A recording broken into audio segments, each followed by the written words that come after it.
We're very, very excited about having a playlist on our channel where we discuss the parts of our relationship that make it just a real relationship. The things that we struggle with, our conflicts. Aaron and I are kind of unique in that we were matched on eHarmony. And then 2 weeks later, we realized we were a good match and we decided to get married. So we really knew nothing about one another. We didn't have friends in common. We just met and kind of cold turkey, or however you would say that. That's not a good. We basically just decided we were a great match. We were going to elope, but one of my dear friends said, don't elope, plan a quick wedding. We did that. We planned a wedding in a week. So I thought we would start off by saying something really positive and true that we like about one another. So I'm going to start by saying that, oh, I wrote it down. Let me see. What did I write down? Aaron is very sensitive to the needs of our family. We have 4 kids. We literally got married. I was 27. You were 32? 33, I think, actually. We were ready for a family. So even though we didn't know each other, we just really wanted a committed relationship. So for us, the fact that knowing someone such a short time and having both of us feel like we would make a commitment was so bold and awesome to me. So we started our family very quickly, and our children are very close together, and I need help sometimes. Aaron is amazing at coming home from work when I need help, and it's always been that way. If I'm sick or I'm really struggling, he is my number one encourager, and he's willing to actually come and help me when I need help without making me feel like crapola. I very, very much appreciate Aaron for that.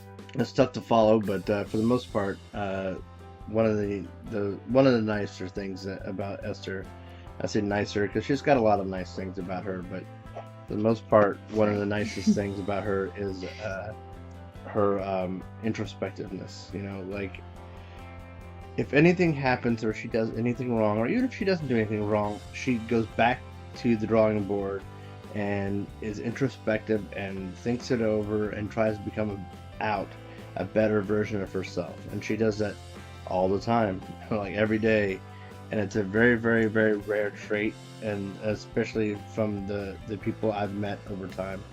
And that type of thing is just really refreshing. It gives you hope every single time. So that's the good part. Aaron, why do you have a problem packing a lunch when I have made really nice meals and I've made a ton of food and there are leftovers, and you have said that you like the food that I've made and you know that it would save us a ton of money if you would pack a lunch versus actually getting a lunch at work with your coworkers? Why do you have such a hard time taking a lunch that I have made? Okay. Well, there's a lot of reasons. I think one of the main reasons is the flexibility of being able to do what I need to do when I want to go do it, instead of having to say, well, I brought my lunch, so I only have really one thing I can do, and it's pull out my lunch and eat it, or put out my lunch and wait by the microwave. I like the flexibility, number one. Number two, a lot of times when we have food at home, it's stuff I've eaten like 6 times already, and this kind of breaks it up a little bit, breaks up the monotony, you know, of having the exact same meal multiple times in a row. And I think then there's the third thing, which is just the amount of time it takes to prepare it. I either don't want to, or don't feel like it, or don't have it. Do you feel like there will ever be a time when you will be able to equate how much money you're spending with not getting something else?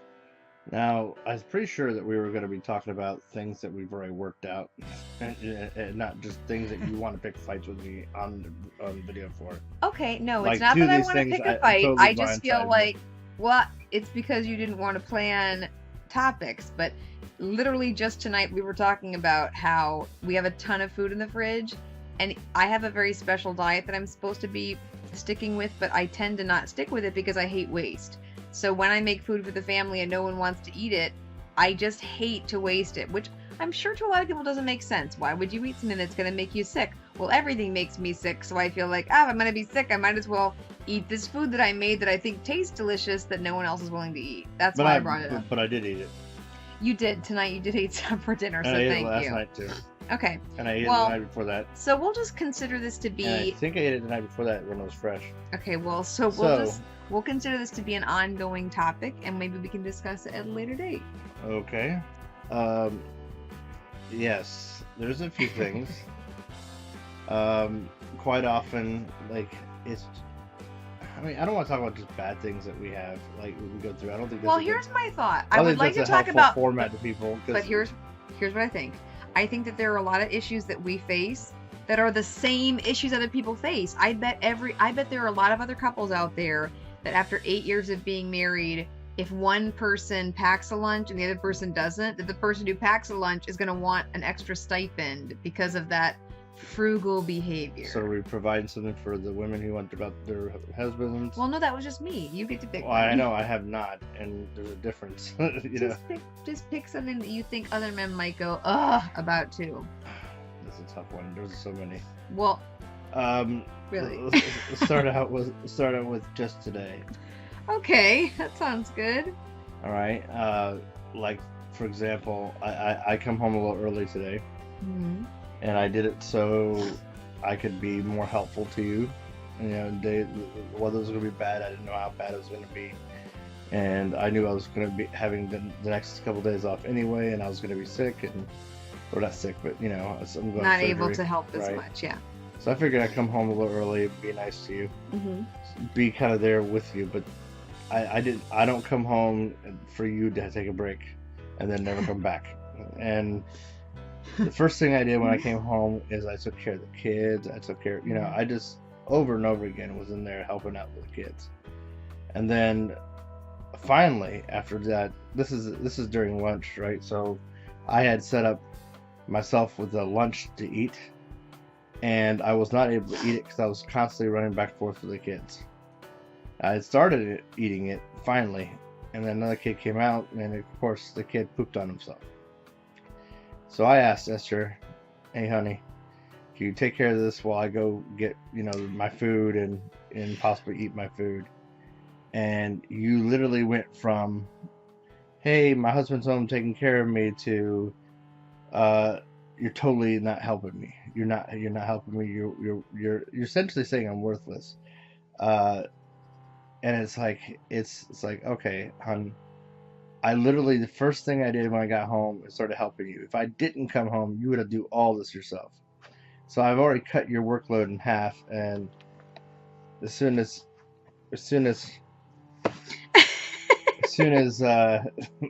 I don't help with one thing, I'm not helpful at all. Okay, well, There's always this overarching, you're not helpful at all if I don't help one time. And Okay. that's tough. You know, you're right.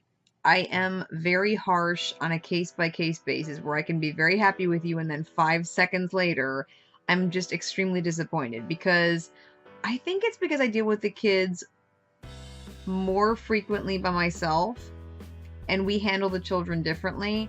And so I kind of expect you to act the way that I would.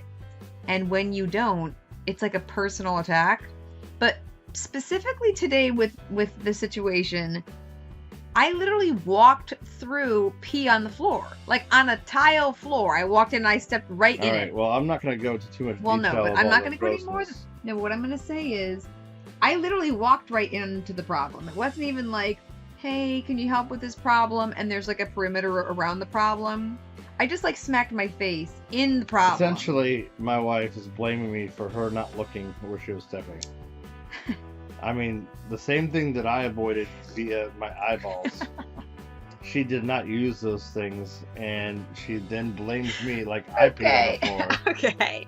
And it's like, No, okay. or like you I know threw what? some kind of obfuscation blanket over the thing so she couldn't see it, but Okay. only I could. I would love to see a time when you don't see something that I saw, and you get the reverse. So maybe in a future. It's going to be a long time before I get grouchy enough to do that kind of business.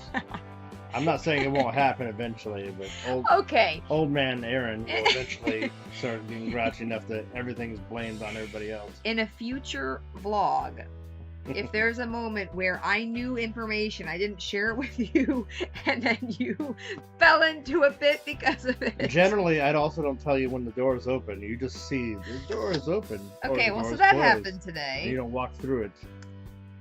Yes, okay, I will say, when I told Aaron I was so upset that he let me just walk into pee and a huge mess and just walked away, I just felt like I had been, what's the word? Like, not bushwhacked, or when someone... Bamboozled? I'm I've assuming been it's like... that B word. I just felt like I'd been like set up for a trap or something. I don't know. It was very frustrating. I felt like you weren't taking care of me. A very, very terrible trap where I don't pee on the floor, but someone else did. I felt like you weren't taking care of me. I saw something and just avoided stepping in it. She and I, we do get in rough arguments, and a lot of times it comes down to us coming back to each other, reminding each other that we love each other. That regardless of how angry we are, we really want to make it work always. Yeah. And it takes us both having to come and break ourselves down over and over and over again. I also think that we are stubborn people, and we feel very much like we want to figure this out.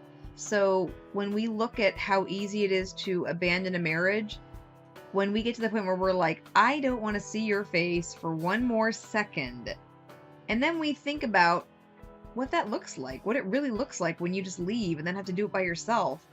And we want to show our kids what it looks like. And so even though it's messy at times... What? You just say we would show what it looks like when you're by yourself. Then we'll say we're showing kids what it looks like. Sorry, in my mind. Yes, discovery is the word. You learn by discovery. Yes, so we're trying to discover this together. And that's really the deal. And we need help. And so this is going to be our way of helping ourselves, honestly. I don't know if you feel that way. I feel that way. I feel like filming it and talking about it, somehow when there's a million people watching your argument, I don't know, I feel like we might actually do better. We'll see. We'll let you know. These will not continue if we feel like we're getting worse. So we will see you guys next week. You.